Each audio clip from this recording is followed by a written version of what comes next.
Good evening, everyone, and welcome to the Talking Matters Engaging Black Youth During COVID in Philadelphia presentation.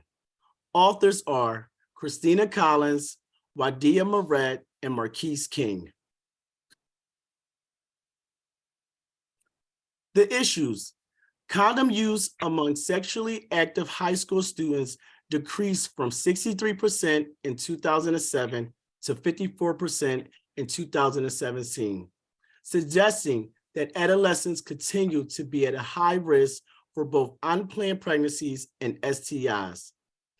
Rising STI rates were increasingly concerning with disruption to healthcare access during the COVID-19 pandemic. The intervention: Talking Matters is a promising sexual health education intervention tailored for 14 and 19-year-old Black adolescents in Philadelphia that is being evaluated using a randomized controlled trial design.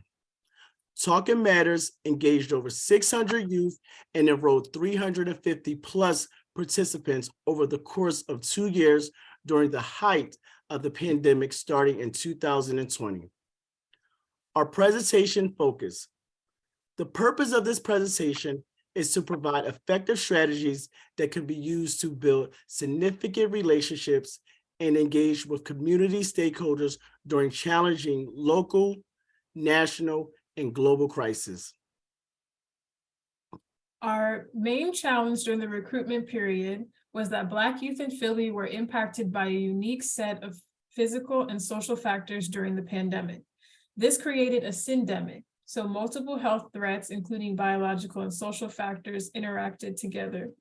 In addition to the global health crisis of COVID-19, there were also physical impacts. Youth were in remote schooling, which created isolation, and also a loss of work opportunities for youth. There was also a lack of in-person healthcare options, which created concerns for physical and sexual health. And there were also social impacts. There was a lack of social connection during this time, and also heightened racial climate throughout the country, but also specifically in Philadelphia. There was also in the city increasing and record-breaking gun violence, which created safety concerns for youth and their parents.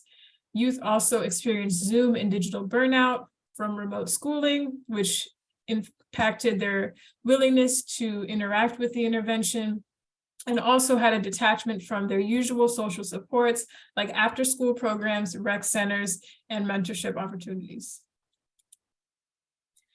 So here are some of the recruitment and engagement strategies that we use to stay connected to youth during the pandemic. I'll read off a few of them. But first, it was important for us to take current dynamics and needs into account. So we had to build trust with youth, parents, and their organizations. We had virtual implementation and also converted our surveys to virtual surveys that had a phone-friendly format so youth could take them at their convenience. It was also important to work on partnership building. So we used low burden check-ins with our partners and used email to stay connected even when we couldn't meet in person, and just to check in with them and see how they were doing and what their needs were during the pandemic. Brand building was also very important. As you can see, we had our logo on the first slide, and we had to create culturally relevant content on Instagram, and TikTok. We had support from youth to do this, who also approved our logo design. We also increased youth engagement by using respondent-driven sampling, where youth were incentivized to bring peers into the study, which also built trust with the surveys. We also found that our incentives had to be valuable to the youth. So towards the beginning of the recruitment period, we made the decision to increase survey incentive amounts and also use the format which is relevant to the population, which in this case was Cash App incentives.